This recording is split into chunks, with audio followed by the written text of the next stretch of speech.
By the way, I'm going to talk about the reception of these two novels. But when I decided to do this, I didn't know somebody else was going to talk about this.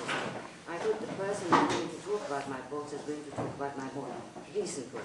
So forgive me if certain parts you've already heard, etc., etc. But I doubt it very much. Anyway, it is a saying of an ancient sage, and I personally believe that if it's not, deserves to be one, that humor is the only test of gravity. Exile is not a smooth crystal stair or a bed of perfumed rose petals. We all know that. However, if we, and by we I mean writers, are set to demonstrate our misfortunes, it is no good painting everything in black, and sometimes indeed blacker than black. Some shades of brighter colors are necessary to save us from sounding monotonous and bored. I strongly hold the idea that even in most tragic events, gruesome atmospheres, and despondent situations, one can find a comical streak and a funny side that, when added to the picture, helps to put the tragedy, the gruesomeness, and the despondency into relief. For me, the essence of humor is love, which springs from the heart and causes a playful laughter. For me, humor, although consistent with pathos, keeps up a kind of daylight in the mind that fills it with a steady and perpetual serenity. For me, the best remedy of a sad heart is to use humor constantly, if need be by imitating hilarity and mimicking cheerfulness. The kind of hell-raising in humor, as far as I am concerned, is incompatible with contempt or indignation.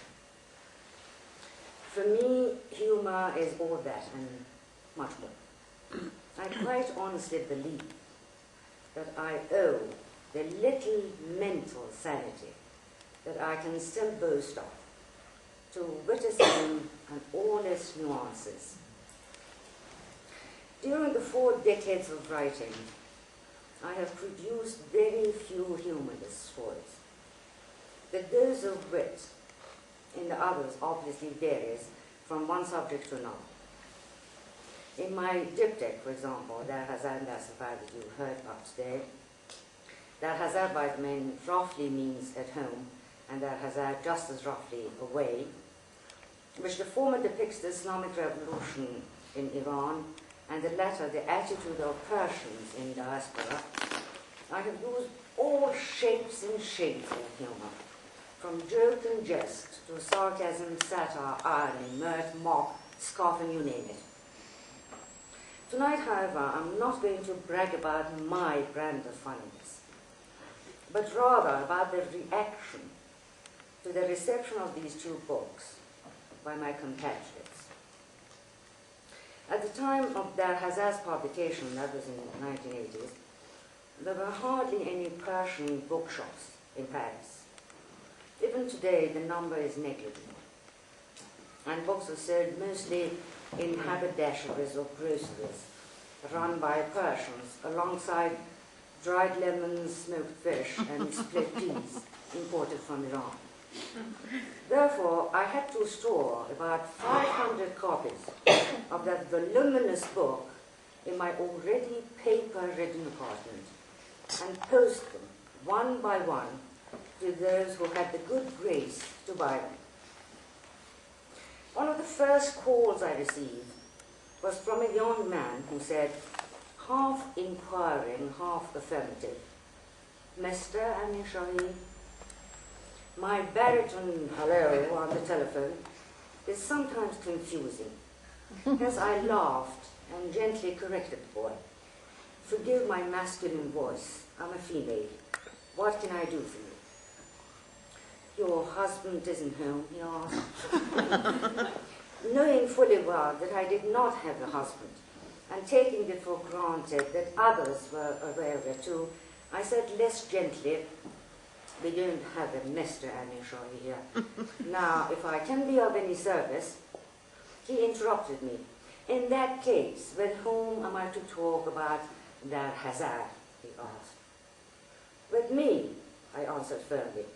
"In that case," he continued with an angelic patience, "will you give the message to your husband?" My voice certainly did not have any angelic note to it. Then I retorted, "Sir, would you kindly forget about husband, Mr. Amirshahi, and myself? What do you want to know about that Hazar?" "I want to buy a copy," he said at long last, and still very innocently. I gave him the address, mentioned the price, and added, "As soon as the check arrives, the book should be posted." I received the check a couple of days later. It was made to Mr. Another call came from a woman who sounded middle-aged and introduced herself, but her name did not ring a bell. Therefore, I wished her a good day and waited for her to start the conversation. "Excuse me," she started, "what branch of Amirshahis do you come from?" This is a favorite question by Persians, but I never know how to answer it. The fruitful branch, the barren, the green, or the dried up branch. So I passed over the inquiry by giving a very vague explanation. The lady insisted encouragingly, "Aren't you the cousin of Isa Khan or indeed Fatma Khanum's niece, or perhaps the sister-in-law of Mahmoud June?" In my country, no matter how remotely related, we are all uncles and aunts to one another. Therefore, I said with embarrassment, "I don't know for sure. I might be considered," and started to stammer. The caller magnanimously came to my rescue. "I have decided to go to America," she said in a confidential tone. What a headache, though, to put one's passport in order and all that. Then she continued with some enthusiasm, "But suddenly in a newspaper I came across your name, and by hook or by crook found your telephone number. Apparently you've written a novel." "Well, sort of," I pointed out with modesty. "Wonderful, that's good," she said gallantly. "What's it called?" "Dar Hazar," I replied, with haste, taking care to reflect all the majesty of my work into its headline. Interesting," she said thoughtfully. "Anyhow, seeing that article about you, I told myself straight away that a writer brought up in the bosom of dear old Isa Khan and Fatma Khanum is sure to know a good solicitor or barrister to advise me how to go about obtaining my visa." To my greatest regret, I did not know any solicitor or barrister, and shamefacedly admitted to it. Hence our conversation ended there. Before I get to the reception of the second part of the diptych, Dar Safar, I must tell you one last anecdote concerning Dar Hazar, more or less a feedback from Iran. Needless to say that in my fatherland, my books are untouchable and their titles unmentionable. Therefore, when an old friend of mine dropped me a line to inform me that he is in possession of a copy of Dar Hazar, I was beside myself with joy, and wrote back immediately to inquire how. Because government studios open any book sent to Iran by post unceremoniously. If considered dangerous, thrown into the dustbin. If estimated of some interest, confiscated, and only if believed completely harmless and worthless, delivered to the rightful owner, or to the receiver. The explanation my friend was simply the explanation of my friend was simply delightful. He had actually asked a student of Oriental Studies in Utrecht to send the book to him, and he indeed received it through the post office after the competent authorities had examined the parcel. He had received it only because the learned investigators had misread the title Dar Hazar, which was blacklisted, Dar Khezr, which means an opening to a prophet's ends. This is a holy book, in that Republic of Allah on earth cannot but be delivered promptly to its righteous and rightful owner. Now to their safar. I should have eaten that thing at lunch. That safar which I told you means away. Thus I deals with my fellow countrymen and women living abroad. No, it's all right. After the hustle and bustle about there has died down, I went through an incredibly blissful period. Not only I was treated in a civil way, I was almost cherished, venerated, pampered by one and sundry in the community. I evidently put all that affectionate attention to the account of my latest literary achievement, and gleefully thought I amply deserved. Vanity, vanity. My name is Mahshid Amirshahi in this particular case. How on earth could I have guessed that they did not give two hoots for the first part of the diptych, but had only put on the best Sunday dresses to look good in the second? When I discovered the truth, I could have kicked myself for being so naive. That was the prevailing reaction while I was busy writing that affair. The one immediately after its publication, however, was a general rush to establish the who is who of the book, which caused quite a stir among friends and foes alike, and annoyed me greatly. More annoying still was the fact that some of those who is who hunters had the cheeks to send me the lists for correction. In answer to similar curiosity around the characters outlined in À la recherche de temps perdu by Marcel Proust, Jean Cocteau once said, Fabre wrote a book about insects, but he did not expect them to read his book, nor did he give them any identity cards or Christian names to termites or bees. How I long to quote him, but nowadays it would be politically incorrect to give such an exquisite answer, would it not?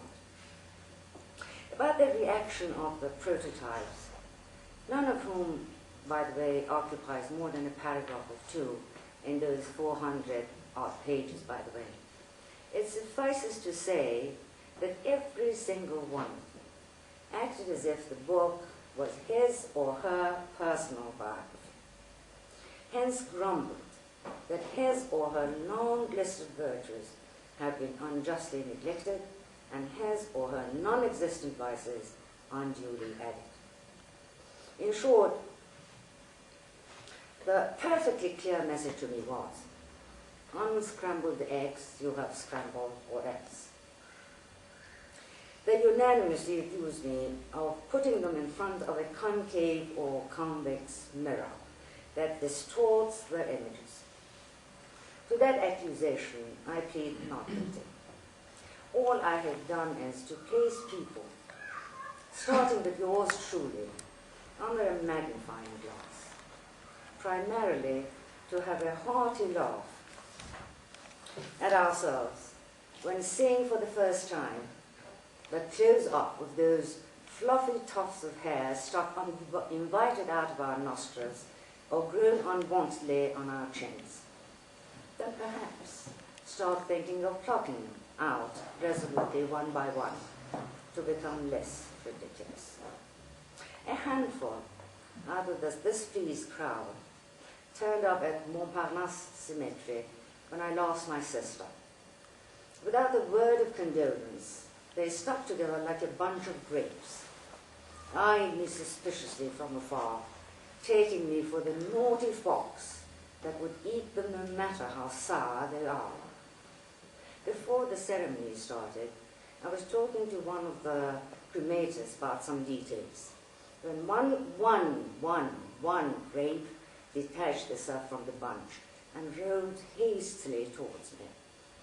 Then, as if on second thoughts, decided that I did not deserve any sympathy afterward, and briskly faced the undertaker, shook his hand warmly, and gave an inflammatory lecture on life and death, hotter than the gas, burning with a sinister hue in the furnace of the crematorium.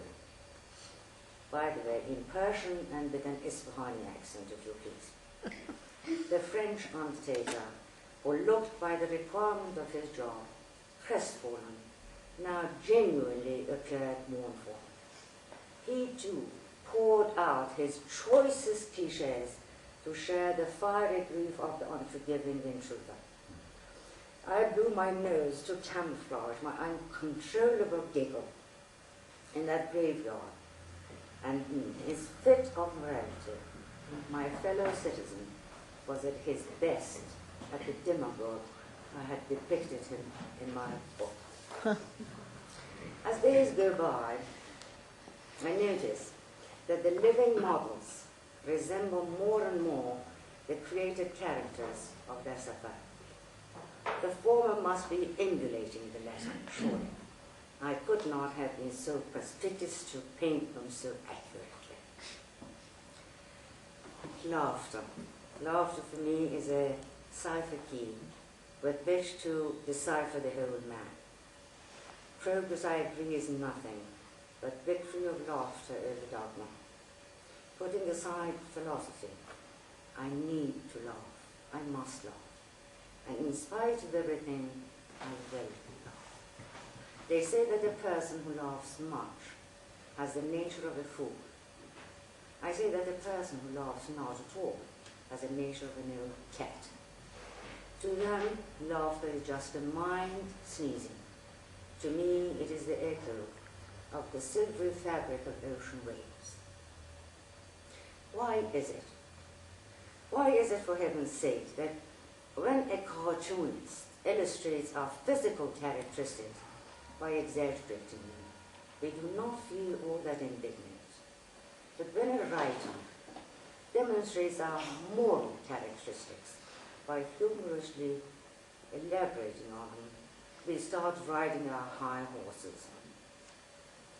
I have often thought, if only we could learn to laugh at ourselves and bear to be laughed at, not only we have achieved something, but we have distinguished ourselves.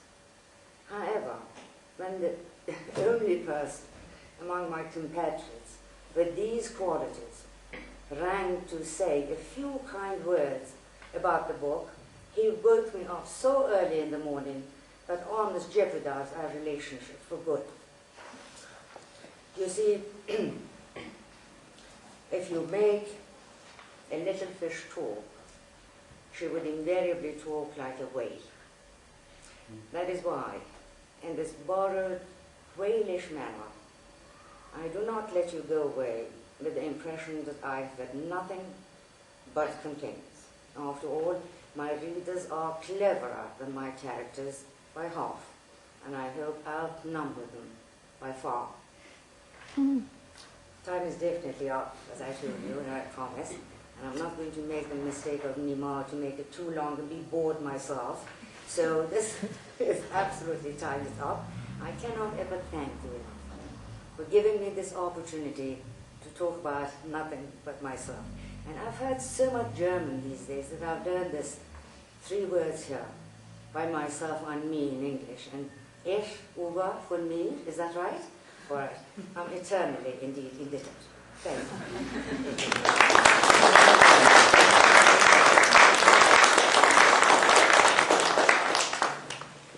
Thank you very much. We have a second speaker